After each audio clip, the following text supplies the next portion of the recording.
ರಾಷ್ಟ್ರೀಯ ಹೆದ್ದಾರಿ 69 ಕಾಮಗಾರಿಯಲ್ಲಿ ಜಕ್ಕಲಮಡುಗು ನೀರಿನ ಪೈಪ್ ಒಡೆದು ಸಾವಿರಾರು ಗ್ಯಾಲನ್ ನೀರು ಚಿಕ್ಕಬಳ್ಳಾಪುರ ನಗರದ ಎಂಜಿ ರಸ್ತೆಯ ದರ್ಗಾ ಮುಂಭಾಗದಲ್ಲಿ ಬೃಹತ್ ಪ್ರಮಾಣದಲ್ಲಿ ನೀರು ಹರಿದು ರಸ್ತೆ ತುಂಬಾ ಹಾನಿಯಾಗುತ್ತಿದೆ. ರಾಷ್ಟ್ರೀಯ ಹೆದ್ದಾರಿ 69 ಅಗಲೀಕರಣದಂತೆ ಚರಂಡಿ ಕಾಮಗಾರಿ ನಡೆಯುತ್ತಿದ್ದ ಸಂದರ್ಭದಲ್ಲಿ ಜೆಸಿಬಿ ಉಪಕರಣದಿಂದ ಜಕ್ಕಲಮಡುಗು ನೀರು ಪೂರೈಸುವ ಪೈಪ್ ಹಾನಿಯಾಗಿದೆ. ಈ ಪೈಪ್ ಸಿಎಸ್ಐ ಆಸ್ಪತ್ರೆ ಬಳಿ ಇರುವ ಓವರ್ ಹೆಡ್ ಟ್ಯಾಂಕ್ಗೆ ನೀರು ಸಾಗಿಸುತ್ತಿತ್ತು.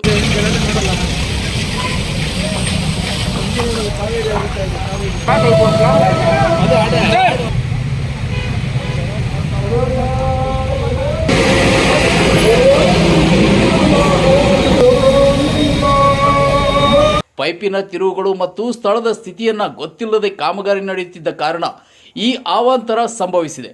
ಹಾನಿಯ ನಂತರ ತಿಪ್ಪೇನಹಳ್ಳಿಯ ವಾಟರ್ ಪ್ಲಾಂಟ್ನ ಮೋಟಾರ್ ನಿಲ್ಲಿಸಿದರೂ ಸುಮಾರು 2 ಗಂಟೆಗಳ ಕಾಲ ಸಾವಿರಾರು ಗ್ಯಾಲನ್ ನೀರು ನಿರಂತರವಾಗಿ ಹರಿದು ಬೃಹತ್ ಪ್ರಮಾಣದಲ್ಲಿ ನಷ್ಟ ಉಂಟಾಗಿದೆ.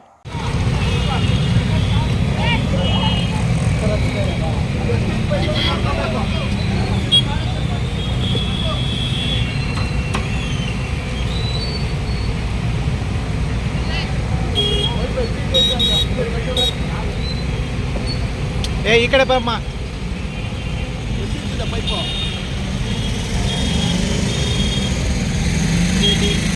ಮಾಹಿತಿ ಪಡೆದ ನಗರಸಭೆ ಅಧ್ಯಕ್ಷ ಎ ಗಜೇಂದ್ರ ಸ್ಥಳಕ್ಕೆ ಆಗಮಿಸಿ ನೀರನ್ನು ತಕ್ಷಣ ನಿಲ್ಲಿಸುವಂತೆ ಸೂಚಿಸಿದರು. ಜೆಸಿಬಿ ಚಾಲಕರಿಗೆ ಪೈಪಿನ ತಿರುವು ಗೊತ್ತಿಲ್ಲದೆ ಈ ಘಟನೆ ನಡೆದಿದೆ. ನೀರು ನಿಂತ ಕೂಡಲೇ ಕೆಲಸವನ್ನ ಸರಿಪಡಿಸುತ್ತೇವೆ ಎಂದು ಅವರು ತಿಳಿಸಿದ್ದಾರೆ. ಇದು ಪೈಪ್ಲೈನ್ ಡ್ಯಾಮೇಜ್ ಆಗಿದೆ. ಚಿಕ್ಕಬಳ್ಳಾಪುರ ಎಂಜಿ ರಸ್ತೆ ಅಗಲೀಕರಣ ಆಗ್ತಾ ಇರೋದ್ರಿಂದ ಒಂದು ರೈನ್ ವಾಟರ್ ಡ್ರೈನ್ ಮಾಡ್ತಾ ಇದ್ದಾರೆ. ಅದು ಇಟಾಚಿ ಅರ್ಥವರ್ಕ್ ಮಾಡುವಾಗ ಅದು ಏನಂದ್ರೆ ರಸ್ತೆ ಬದಿಯಲ್ಲಿತ್ತು. ಇಲ್ಲಿ ಬರ್ತಾ ಬರ್ತಾ ಫುಲ್ಲು ಎಡ್ಜಿಗೆ ಬಂದುಬಿಟ್ಟಿದೆ ಪೈಪ್ಲೈನು. ಅದು ಅವ್ನು ಇಟಾಚಿ ಆಪ್ರೇಟರ್ಗೆ ಗೊತ್ತಿಲ್ದಿರ ಅರ್ಥವರ್ಕ್ ಮಾಡುವಾಗ ಡ್ಯಾಮೇಜ್ ಮಾಡಿಬಿಟ್ಟಿದ್ದಾನೆ. ಈಗ ಇದು ನಾವು ತಿಪ್ಪೇನಹಳ್ಳಿ ನಮ್ಮ ಪಂಪ್ ಹೌಸ್ ಹತ್ರ ಆಫ್ ಮಾಡಿಸಿದ್ದೀವಿ. ಇದು ಪೈಪಲ್ಲಿರೋ ನೀರು ಖಾಲಿ ಆಗಬೇಕಂದ್ರೆ ಸುಮಾರು ಒಂದು ಗಂಟೆ ಕಾಲ ತೆಗೆದುಕೊಳ್ತಾ ಸಮಯ. ನೀರು ಖಾಲಿ ಆಗಿದ್ದ ತಕ್ಷಣ ನಮ್ಮ ಗುತ್ತಿಗೆದಾರನ್ನ ಕರೆಸಿದ್ದೀವಿ. ಇಮಿಡಿಯೇಟ್ ಖಾಲಿ ಆಗಿದ್ದ ತಕ್ಷಣ ಇದನ್ನು ಸಂಪೂರ್ಣ ಇವತ್ತು ನೈಟೇ ರೆಡಿಯಾಗೋ ಅಂಥ ವ್ಯವಸ್ಥೆ ಮಾಡಿ ನಗರಕ್ಕೆ ನಾಳೆ ಬೆಳಗ್ಗೆ ನೀರು ಕೊಡೋವಂಥ ವ್ಯವಸ್ಥೆಯನ್ನು ನಾವು ಈ ಸಂದರ್ಭದಲ್ಲಿ ಹೇಳಲಿಕ್ಕೆ ಇಷ್ಟಪಡ್ತೀವಿ. ತಿಪ್ಪೇನಹಳ್ಳಿಯಿಂದ CSI ರಸ್ತೆಯಲ್ಲಿ ಇರತಕ್ಕಂಥ ಓವರ್ ಹೆಡ್ ಟ್ಯಾಂಕ್ ಇದೆ. ಈ ಓವರ್ ಹೆಡ್ ಟ್ಯಾಂಕ್ಗೆ ಲೋಡಿಂಗ್ ಆಗೋಂಥ ಪೈಪ್ ಇದು HD ಪೈಪು. ಅದರಿಂದ ಇದು ವೆಲ್ಡಿಂಗ್ ಆಗಬೇಕಾಗ್ತೈತೆ. ಅದಕ್ಕೆ ನೀರೆಲ್ಲ ಸಂಪೂರ್ಣ ಖಾಲಿ ಆದ್ರೇ ಇದು ವೆಲ್ಡಿಂಗ್ ಮಾಡೋಕ್ಕಾಗೋದು. ಅದಕ್ಕೋಸ್ಕರ ಸ್ಥಳಕ್ಕೆ ನಾವು ಭೇಟಿ ಕೊಟ್ಟಿದ್ದೀವಿ. ನನಗೆ ಮಾಹಿತಿ ತಿಳಿದ ತಕ್ಷಣ ಸ್ಥಳಕ್ಕೆ ಬಂದಿದ್ದೀವಿ. ನಮ್ಮ ಕಾಂಟ್ರಾಕ್ಟ್ರನ್ನು ಕರೆಸ್ಕೊಂಡಿದ್ದೀವಿ. ಇವತ್ತು ಎಷ್ಟೊತ್ತೇ ಆಗಲಿ ಇವತ್ತು ನೈಟಲ್ಲೇ ನಾವು ರೆಡಿ ಮಾಡಿ ಬೆಳಗಿನ ಜಾವ ಅಷ್ಟೊತ್ತಿಗೆ ನಾವು ನೀರು ಕೊಡುವಂಥ ವ್ಯವಸ್ಥೆಯನ್ನು ಮಾಡ್ತೀವಿ ಅಂತೇಳಿ ಸಂದರ್ಭದಲ್ಲಿ ಹೇಳಿದ್ದೀವಿ. ಎಲ್ಲ ಒಂದು ಕಾಮಗಾರಿ ಆಗಬೇಕಂದ್ರೆ ವಾಟರ್ ಪೈಪ್ಲೈನ್ಸ್ ಹಿಂದಿನ ಟೈಮಲ್ಲೆಲ್ಲ ಹಾಕಿರ್ತಾರೆ. ಅದು ಅರ್ಥವರ್ಕ್ ಮಾಡುವಾಗ ಗೊತ್ತಾಗೋದಿಲ್ಲ. ಈ ಥರ ಪ್ರಾಬ್ಲಮ್ಸ್ ಆಗೋದು ಸಾಮಾನ್ಯ. ಒಂದು ಕಾಂಟ್ರಾಕ್ಟರ್ ಕೆಲಸ ಮಾಡುವಾಗ ಕಾಂಟ್ರಾಕ್ಟ್ರು ಪ್ರತಿಯೊಂದು ಅಷ್ಟೇ ಹೇಳ್ತಾ ಇದ್ದಾರೆ, ಏನೇ ಆದ್ರೂ ನಾವು ಬಗೆಹರಿಸ್ಕೊಡ್ತೀವಿ ಅಂತ ಹೇಳ್ತಾ ಇದ್ದಾರೆ.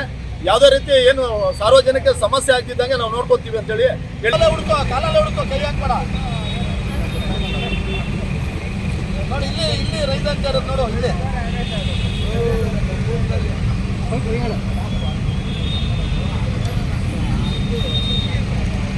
ಸರಿಯಾಗಿ ಸಾರ್ವಜನಿಕರು ಕಾಮಗಾರಿ ವೇಳೆ ಜಕ್ಕಲಮಡುಗು ನೀರಿನ ಪೈಪ್ ಡ್ಯಾಮೇಜ್ ಆಗಿ ಚರಂಡಿ ನೀರು ಕುಡಿಯುವ ನೀರಿಗೆ ಸೇರುತ್ತಿದೆ ಎಂದು ಆರೋಪ ಮಾಡಿದರು. ಇದಕ್ಕೆ ಪ್ರತಿಯಾಗಿ ಅಧ್ಯಕ್ಷರು ಹೀಗಾದರೆ ಕೂಡಲೇ ಕ್ರಮ ಕೈಗೊಳ್ಳಲಾಗುವುದು ಎಂದು ಭರವಸೆ ನೀಡಿದರು. ಈ ಘಟನೆ ಕಾಮಗಾರಿ ಮೇಲ್ವಿಚಾರಣೆ ಮತ್ತು ಜಾಗರೂಕತೆಯ ಕೊರತೆಯನ್ನ ಬೆಳಚು ಮೂಡಿಸಿದ್ದು ಸಂಬಂಧಿತ ಅಧಿಕಾರಿಗಳು ಮತ್ತು ಕಾಮಗಾರಿ ತಂಡದಿಂದ ಸ್ಪಷ್ಟನೆ ಎದುರು ನೋಡಲಾಗುತ್ತಿದೆ.